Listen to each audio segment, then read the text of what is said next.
Hello my dear students, welcome back. कैसे हो आप लोग? आज मैं आपका स्वागत करता हूँ हमारे फर्स्ट चैप्टर के सेकंड पार्ट के अंदर। आज हम लोग सेकंड पार्ट कंटिन्यू करने वाले हैं। आई नो आप सब बहुत वेट कर रहे थे। ठीक है, स्टार्ट करते हैं गुड्स एंड सर्विसेज के साथ। गुड्स एंड सर्विसेज जनरली भी अगर मैं पूछूँ तो क्या होता है, what is goods and services? जब मुझे कोई चीज़ की ज़रूरत है, वो चीज़ सेटिस्फाई करने के लिए मैं कोई चीज़ कंज्यूम करता हूँ, फिज़िकल रहता है तो वो गुड्स है। फिज़िकल नहीं है, ठीक है, वो मैं किसी तरह की सर्विस ले रहा हूँ जो मैं टेंजिबल नहीं है, टच नहीं कर सकता हूँ। ठीक है, टेंजिबल है तो गुड्स होता है, इंटेंजिबल है तो सर्विसेज होता है। Anything that satisfy human want, एक इंसान की इच्छा पूरी कर रहा है। It has material existence, touch कर सकते हैं। ठीक है, चौक यूज़ करते हैं टीचर, आजकल हम पेन यूज़ करते हैं, तो ये हमारे लिए गुड्स हो गया। ठीक है, services also satisfy human want, वो भी हमारी वांट सेटिस्फाई कर रहे हैं, लेकिन वो मटीरियलिस्टिक चीज़ नहीं है। जैसे कि टीचर पढ़ा रहा है तो कोई गुड्स नहीं दे रहे, बैंक में हम जाके सर्विस लेते कोई गुड्स नहीं ले रहे हैं, तो वो सारी चीज़ें सर्विस में आ जाता है। ठीक है, अब ये चीज़ थर्ड जो है, यूटिलिटी, काफ़ी इंपॉर्टेंट है। यूटिलिटी जो है तुम लोगों को 12th में भी काफ़ी, मतलब इसके ऊपर पूरा एक लॉ है, पूरा एक चैप्टर आ गया। ठीक है, तो यूटिलिटी में तुम लोगों को एकदम सिंपल वर्ड्स में बता दूं, मेरा कोई वांट है। सपोज फॉर एग्जांपल मुझे प्यास लगी है, ठीक है, मेरा एक वांट है। अगर वो वांट को सेटिस्फाई करने की पावर किसी कमोडिटी के अंदर है तो मुझे उसमें से यूटिलिटी मिल रहा है। क्या मिल रहा है? I am getting utility from that. अभी ये पानी का बॉटल है, ठीक है, मुझे प्यास लगा है, यस, ये पानी की बोतल में पानी है, इसके अंदर पावर है कि मेरी थर्स्ट को क्वेंच करे, मेरी वांट को सेटिस्फाई करे। यस है, तो इसके अंदर मुझे यूटिलिटी है। Utility is the power of a commodity to satisfy human want. क्या है? Power of a commodity to satisfy human want.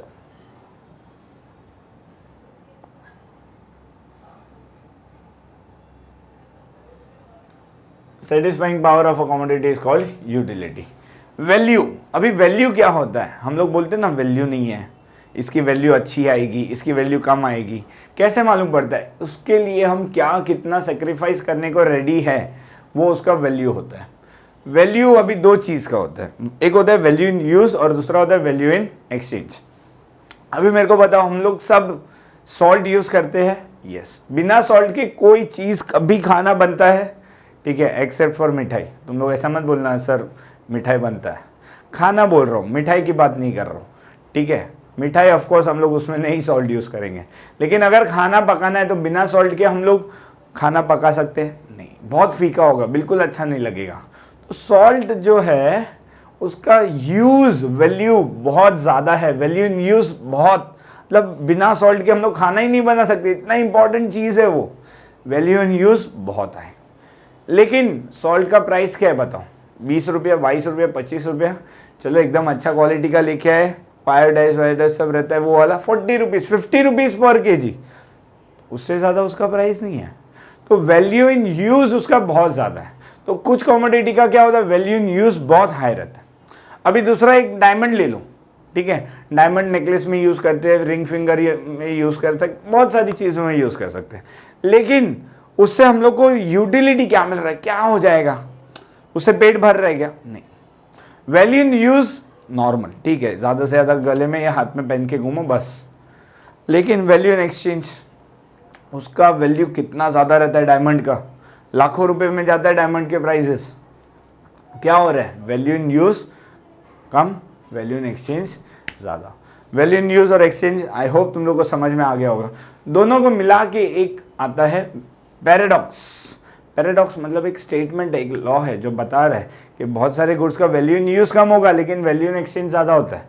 बहुत सारे गुड्स का वैल्यू इन एक्सचेंज कम होता है लेकिन वैल्यू इन यूज़ ज़्यादा होता है। ठीक है, स्टार्ट करते हैं हम लोग। Value has two approaches, value in use and exchange. Value in use it refers to the worth, उसका वर्थ कितना है वो कमोडिटी का। सिंपल वर्ड्स में बोले तो वो कितना यूजफुल है। नो वन हैज़ टू पे प्राइसेस फॉर सनशाइन, सनशाइन के लिए हमको प्राइस नहीं पे करना पड़ता है। लेकिन उसका वैल्यू कितना है, उसके बिना देखो हम लोग बहुत सारी चीज़ें नहीं कर सकते, कपड़े नहीं सुखा सकते, धूप तो चाहिए, हर चीज़ के लिए नेसेसरी होता है।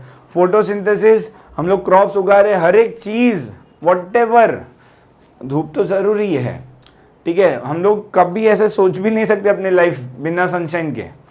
इकोनॉमिक्स में sunshine has value in use, it is example of free goods, fill in the blanks. Sunshine is example of dash goods, लिखना है फ्री गुड्स।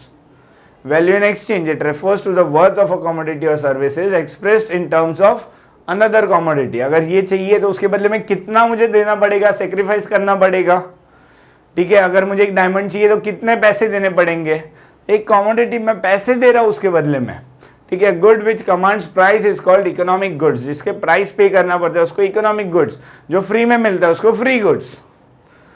फिर वाटर और डायमंड का पैराडॉक्स दिया हुआ है, वो ऑलरेडी आपको मैंने बता चुका हूं, ठीक है। उसके बाद नेक्स्ट है वेल्थ। क्या है next? Wealth. Wealth refers to anything which has market value, जिसको हम लोग मार्केट में जाके कन्वर्ट कर सकते हैं, उसके बदले में हमको पैसे मिल सकते हैं। घड़ी, चश्मे, सोने के चश्मे, मैं रेगुलर 100 रुपये वाले चश्मे नहीं बोल रहा हूँ, या थोड़े रेबैन या कोई अच्छे ब्रांडेड चश्मा, कपड़े, घर, जायदाद, प्रॉपर्टी, जो भी सारी चीज़ें जिसकी मार्केट के अंदर एक वैल्यू है, तो हम लोग उसको वेल्थ कहते हैं। Anything which has market value, और उसके पैसे के बदले में हम लोग एक्सचेंज कर सकते हैं। Wealth, a commodity must possess the following characteristics, उसके अंदर यूटिलिटी होना चाहिए, उसमें से मुझे मेरी वांट सेटिस्फाई हो सकती है सॉरी। फिर सेकेंड चीज़ है वो स्कैर्स होना चाहिए, लिमिटेड होना चाहिए। अगर वो चीज़ एबेंडेंट है तो सबके पास अवेलेबल होगा, तो उसका कोई वैल्यू इन मनी नहीं आएगा, मुझे कोई रिटर्न में कुछ मिलेगा नहीं। थर्ड है ट्रांसफरेबिलिटी, अगर वो चीज़ सिर्फ मेरे पास ही रख सकता हूँ, जैसे मेरी किडनी किसी और को दे नहीं सकता, ठीक है, मेरे बाल किसी और को दे नहीं सकता, ट्रांसफरेबल नहीं है भाई, तो वो आपका वेल्थ नहीं होता है, ठीक है। और एक्सटर्नलिटी, ह्यूमन बॉडी का पार्ट नहीं होना चाहिए, ठीक है। तो ये 4 चीज़ें वेल्थ के डेफिनेशन फीचर्स है, एक बार पढ़ लेते हैं। सबसे पहला यूटिलिटी, कैपेसिटी होना चाहिए ह्यूमन वांट सेटिस्फाई करने के लिए, जैसे कि फर्नीचर, रेफ्रिजरेटर एट्सेट्रा। दूसरा स्कैरसिटी होना चाहिए, ठीक है, रिलेशन डिमांड और सप्लाई के बीच में डिमांड ज़्यादा होनी चाहिए, सप्लाई कम होना चाहिए। उसके बाद ट्रांसफरेबिलिटी, एक पर्सन से दूसरे पर्सन, एक प्लेस से दूसरे प्लेस पे ट्रांसफ़र कर सकते हैं। और फोर्थ है एक्सटर्नलिटी, मतलब वो ह्यूमन बॉडी का पार्ट नहीं होना चाहिए, ठीक है। उसके बाद आता है पर्सनल इनकम। क्या आता है? पर्सनल इनकम और पर्सनल डिस्पोजेबल इनकम में फ़र्क क्या है? जितनी भी इनकम मैं कमाता हूँ सारी इनकम मेरी पर्सनल इनकम है, लेकिन वो इनकम में से मैं थोड़ा पैसा गवर्नमेंट को देता हूँ। किसको देता हूँ? गवर्नमेंट को देता हूँ। तो पर्सनल इनकम में से जो टैक्स पे करने के बाद मेरे पास जो पैसा बचता है खर्चा करने के लिए, that is called as personal disposable income. क्या कहा जाता है उसको? Personal disposable income. टैक्स पे करने के बाद मेरे हाथ में जो इनकम बचता है खर्चा करने के लिए, it is called as personal disposable income. उसके बाद आता है इकोनॉमिक एक्टिविटीज। 4 तरह की होती है। प्रोडक्शन होता है, प्रोडक्शन के बाद डिस्ट्रीब्यूशन होता है, एक्सचेंज होता है। डिस्ट्रीब्यूशन मतलब सब जगह पे भेज दो, सब जगह पे भेजा हम लोग ने, उसके बाद हम लोग क्या करेंगे? वो गुड्स को एक्सचेंज करेंगे, मतलब ट्रेडिंग करेंगे, गुड्स के बदले में पैसे लेंगे। और लास्ट होता है कंजम्पशन करते हैं हम लोग वो गुड्स का। तो ये बहुत ज़्यादा इंपॉर्टेंट है। प्रोडक्शन मतलब किसी भी चीज़ के रॉ मटेरियल को जब हम लोग करते हैं फिनिश गुड्स के अंदर convert, it is called as production, ठीक है। फिनिश गुड्स को हम लोग कन्वर्ट कर रहे हैं, रॉ मटेरियल को कन्वर्ट कर रहे हैं फिनिश गुड्स के अंदर, तो उसको हम लोग कहते हैं प्रोडक्शन। वो क्या करता है? सपोज ये टी शर्ट बनने से पहले क्लॉथ था, तो मैं क्लॉथ ऐसे ओढ़ के चलता तो इतना अच्छा लगता नहीं, लेकिन अब ये प्रोडक्शन हो चुका है, टी शर्ट बना दिया है, तो कितना अच्छा लग रहा है पहनने को। तो ये क्या दे रहा है मुझे? कि यूटिलिटी दे रहा है। वही चीज़ अगर सिर्फ क्लॉथ पहनता तो मुझे उसमें से यूटिलिटी मिलता नहीं। तो ये अंडरलाइन कर लो, fill in the blanks. Production is creation of utility. अभी प्रोडक्शन करने के लिए 4 फैक्टर्स है, 4 चीज़ें बहुत ज़रूरी हैं। जिसके बिना हम लोग प्रोडक्शन नहीं कर सकते। एक लैंड चाहिए जिसके ऊपर रख के हम लोग प्रोडक्शन करेंगे। अभी प्रोडक्शन करने के लिए वहाँ पे लेबर चाहिए। क्या? प्रोडक्शन करने के लिए वहाँ पे लेबर चाहिए। अभी रॉ मटेरियल और सब पेमेंट करने के लिए कैपिटल चाहिए, पैसे जो इन्वेस्ट करते हैं हम लोग। और ये सबको साथ में लेके आने के लिए एक बिजनेसमैन चाहिए जिसको हम लोग एंटरप्रेन्योर कहते हैं। क्या कहते हैं? एंटरप्रेन्योर। ठीक है। अभी land, labour, capital and entrepreneur. तो फैक्टर्स स्टार्ट करते हैं। सबसे पहला लैंड। इकोनॉमिक्स में लैंड का बहुत ज्यादा वाइड टर्म है। नॉर्मल लैंड मतलब सरफेस ऑफ अर्थ। ठीक है, एक जमीन का टुकड़ा, उसको लैंड कहते हैं। लेकिन इकोनॉमिक्स में anything on the surface of the earth, above the surface of the earth and below the surface of the earth. On, above and below the surface of the earth, उसको हम लोग land कहते हैं। तो on में क्या आता है? तो जो नदियां बह रही है, जो फॉरेस्ट है, बिल्डिंग है, सब कुछ। अबाव में क्या आता है? तो सनशाइन है, एयर है, वो सब आ जाता है। और बिलो में क्या आता है? तो जितने भी रिसोर्सेस अवेलेबल है, सॉइल है, वो सारी चीजें लैंड में आ जाती है। ठीक है। Any natural resources that is available on, above and below the surface of the earth is called land. Example, minerals which are found below the surface of the earth. ठीक है। Sunshine, wind on the surface of the earth and above के अंदर। ठीक है। Land earns rent. Land के ऊपर क्या मिलता है? रेंट पे करते हैं हम लोग। ठीक है। फ्री में तो लैंड नहीं मिलेगा। हाँ, नेचर से हमको फ्री में मिला है, लेकिन उसके ओनर के पास से तो हम लोग को रेंट पे करके लेना पड़ेगा, फ्री में नहीं ले सकते हम लोग। ठीक है। उसके बाद होता है labour. Labour means any physical और मेंटल एक्सर्शन। प्रोडक्शन करने के लिए एनी फिजिकल और मेंटल एक्सर्शन प्रोडक्शन करने के लिए। ठीक है। ह्यूमन फैक्टर है, फिजिकल और mental efforts undergone during the process of production. उसको क्या मिलता है? वेजेस मिलता है लेबर को। क्या मिलता है? वेजेस। कारपेंटर, अकाउंटेंट, इंजीनियर, ये सारे लेबर में आ जाते हैं। उसके बाद capital. Capital is the produced means of production. पैसे हो गए, रॉ मटेरियल हो गया, फर्नीचर हो गया, मशीन हो गया, ये सब चीजें ऑलरेडी किसी और ने प्रोड्यूस किया हुआ है। और ये किसके लिए यूज करने वाले? प्रोडक्शन के लिए ही यूज करने वाले। तो प्रोडक्शन के लिए ऑलरेडी जो हम लोग ने प्रोड्यूस किया है उसको हम लोग कैपिटल कहते हैं। That's why it is called produced means of production. ठीक है। It is a man made factor. देखो, लेबर ह्यूमन फैक्टर था, लैंड नेचुरल फैक्टर था, और कैपिटल मैन मेड फैक्टर है। तीन चीजें। ठीक है, याद रखनी है हम लोग को। Which earns the reward in terms of interest. क्या मिलता है कैपिटल को? इंटरेस्ट मिलता है। मशीनरी, टेक्नोलॉजी, फैक्ट्री बिल्डिंग, ये सब चीजें।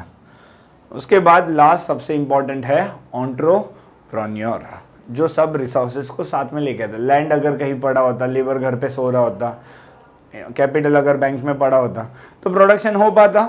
नहीं हो पाता। सबको साथ में लाता है। कौन लेके आता है? एंटरप्रेन्योर। ठीक है। Entrepreneur is a organization who is the real captain of the industry. ये कैप्टन है भाई, वो सबको लेके आ रहे हैं साथ में। स्पेशल काइंड ऑफ लेबर है जो काम करवा के लेता है, और इसको रिवॉर्ड क्या मिलता है? प्रॉफिट मिलता है। क्या मिलता है? प्रॉफिट मिलता है। उसके बाद आता है डिस्ट्रीब्यूशन। अब हम लोग ने प्रोडक्शन किया सपोज एक प्लेस पे, लेकिन उसको पहुंचाना तो हर जगह है।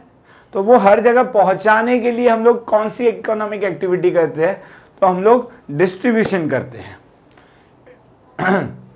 It is division of factor reward against among different segments of the society. सब जगह पहुंचाना है। Factor of production claim their rewards of rent, wages and through the process of distribution. उसके बाद exchange. It is give and take. हम लोग goods देंगे, उसके बदले में पैसे लेंगे, पैसे देंगे, उसके बदले में गुड्स लेंगे। ठीक है। एंड लास्ट होता है बाद में वो गुड्स हम लोग अपनी वांट को सेटिस्फाई करने के लिए कंजम्पशन करते हैं।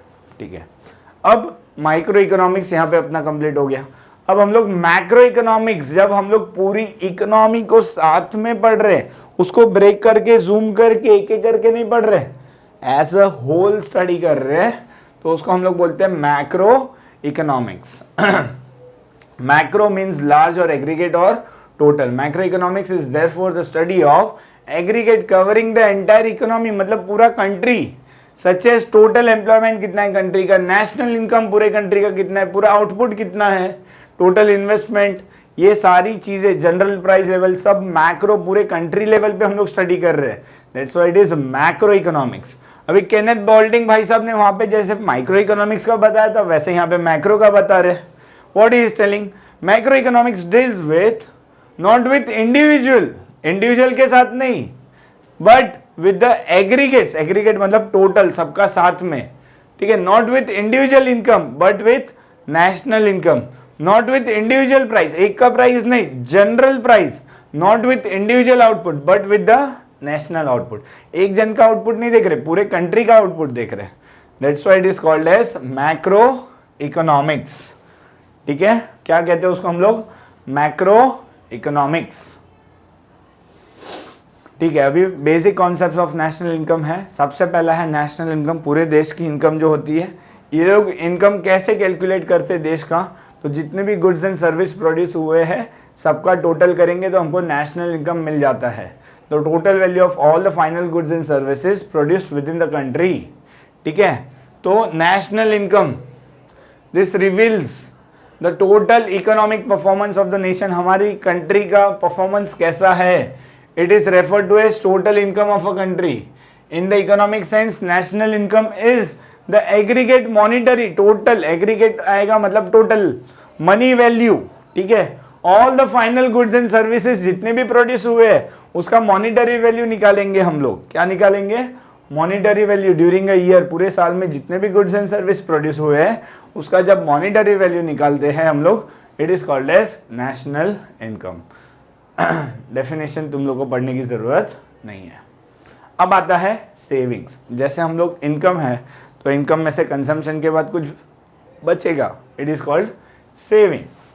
It is that part of income which is set aside, थोड़ा साइड में रख देते हैं, क्यों, फ्यूचर नीड्स के लिए। ठीक है, अभी के करंट कंजम्पशन के बाद फ्यूचर में भी हमको जरूरत पड़ेगी। Saving is that part which is not spend currently on consumption, आज हम लोग कुछ कंज्यूम कर रहे नहीं हैं। ठीक है, उसके बाद थर्ड आता है investment. It refers to creation of capital assets. हम लोग क्या कर रहे हैं, इन्वेस्ट करके कुछ तरह के कैपिटल एसेट्स बना रहे हैं, जैसे कि हम लोग ने ब्रिजेस बनाए, रोड्स बनाए, डैम्स बनाए, इंफ्रास्ट्रक्चर डेवलप किया, मशीन्स लिए, तो ये सब इन्वेस्टमेंट करके हम लोग कुछ कैपिटल एसेट फॉर्म कर रहे हैं, it is called as investment. फिर आता है ट्रेड साइकिल। अभी कोई भी एक कंट्री होता है, तुम लोग ने सुना होगा अभी इन्फ्लेशन चल रहा है, अभी डिप्रेशन चल रहा है। ठीक है, प्राइसेस जब बहुत हाई हो जाते हैं, मार्केट में बहुत ज़्यादा पैसे होते हैं तो वो इन्फ्लेशन का स्टेज होता है, लेकिन फिर धीरे धीरे नीचे आने लगता है और मंदी चल रही है बोलते लोग, मार्केट मंदा है, मंदी चल रही है, मार्केट में लोगों के पास पैसे नहीं है, डिप्रेशन का स्टेज आ गया है।